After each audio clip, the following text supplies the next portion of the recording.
30 meters. Fiancé 32 cheated on me while I was away for Christmas. Refuses to even try to We have only been engaged for 7 months. Together for 4 years. So many sacrifices.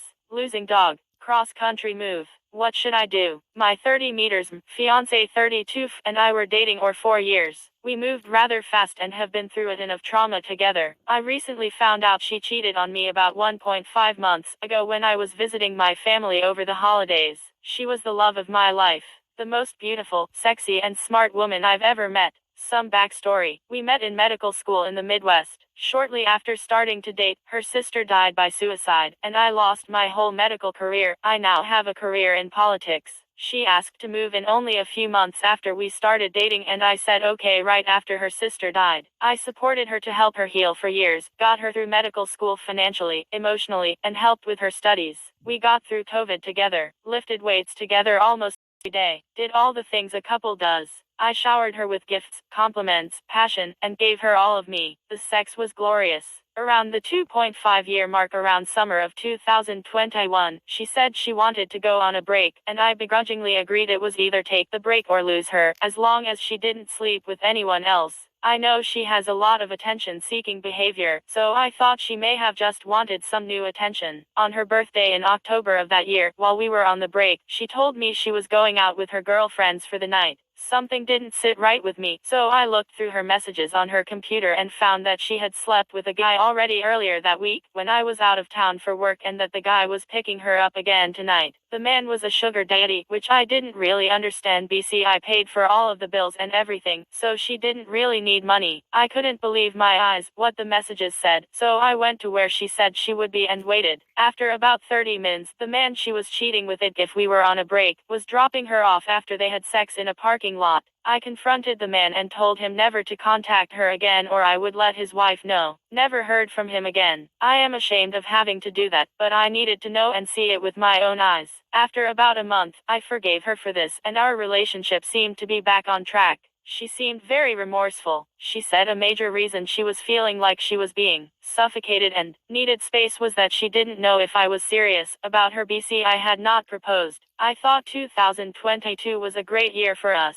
In January we got a dog together, a little perfect golden doll. She paid for him, but I signed the papers. Her name tag says my last name. She was going to be graduating med school soon and matching into a residency program, so she had been bringing up being engaged almost on a weekly basis. She gave me an ultimatum of propose or she's out when she starts residency, which was across the country in California.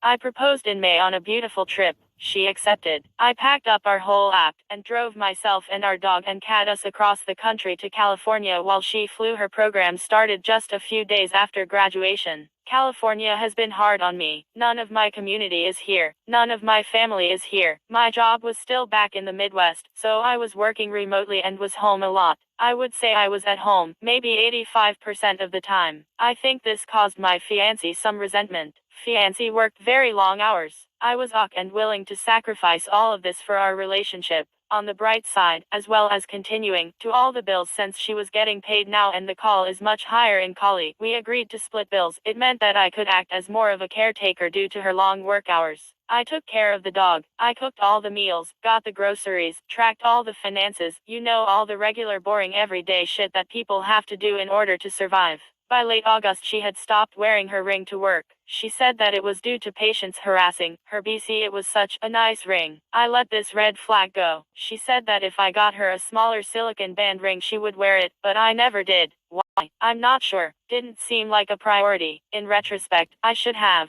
She still wore the ring on weekend, when we would go out or if she went out to do something in public / with her friends. I went home to visit my family for Christmas. She said she was working on Christmas, after we spent Thanksgiving at home ourselves and I made a feast for us while she worked the whole day. While I was away, she was acting strange, not picking up at night when I called, taking hours to text back. I knew something was up. The night I got back, December 28th D-Day, I confronted her about it and she admitted to cheating on me with someone she met from work. They went on 3 dates. The first ended in a clothed lap dance that made the guy come, and the third ended with unprotected sex at his place. She told me she liked the sex and how rough he was with her, which surprised me. BC, I'm also pretty rough, and I never knew there was an issue with our sex. I always got her off first. I called the app and he didn't even know I existed. She lied to him as well, saying she was single. He blocked her. To make matters worse, this was the day before we were supposed to sign a New Year-long lease together, as our first 6-month lease was up.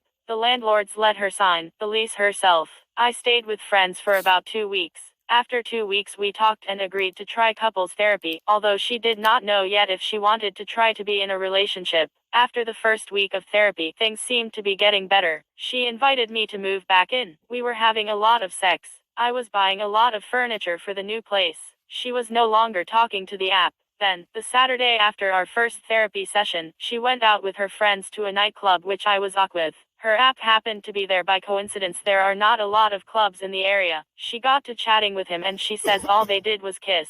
I know she got food with her friends at about 2:30 am and arrived back home at around 4 am. After this, she did a complete 180. Completely stopped trying to at all. Continued talking to the app, and straight up told me she doesn't want to be in a relationship anymore. I called the app again and told him if he didn't back off there would be problems. He said that she lied to him again, and blocked her. She then went on a trip with her family and got back home yesterday. We sat and talked, and she said she was no longer sexually attracted to me since around August, which was just 3 months after getting engaged and barely 2 months after uprooting my life and moving to California. I am so blindsided by this.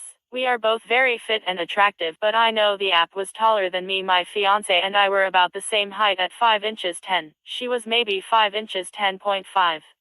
She also said she was feeling smothered and caged up. BC of how often I was home, and BC, I wasn't working a traditional 9 to 5 even though I still make more money than she does. Lol. We are both well educated. I asked her why she didn't just talk to me about this then so we could try to fix the relationship and figure out why she was feeling this way. She told me no, and that she just wants to be by herself and date around. I told her that she was making a mistake and I wasn't going to be a second option. I know I simply have to pack up and move back home to the Midwest. But man, does this feel final. Not only am I losing my person, my best friend who I sacrificed everything for, I also am losing our dog who I love so much and is very attached to both of us. She paid for him, but I was the primary caregiver. My sister says I shouldn't fight for the dog. BC, it would just remind me of my fiancé. She's probably right. I don't understand how someone can change their mind about loving someone so quickly. She was the one that pushed me to propose. She was the one that pushed to originally move in. She was the one that pushed for me to move with her to California. We were just talking about having kids and buying a house together this past November. I feel so used and betrayed. I sacrificed so much for 4 years, and she can't sacrifice 1 month to try to give her a shot to even see if mending things is possible. Was our engagement so much of a lie that I'm not worth even trying for? It's not fair. I freaking hate this.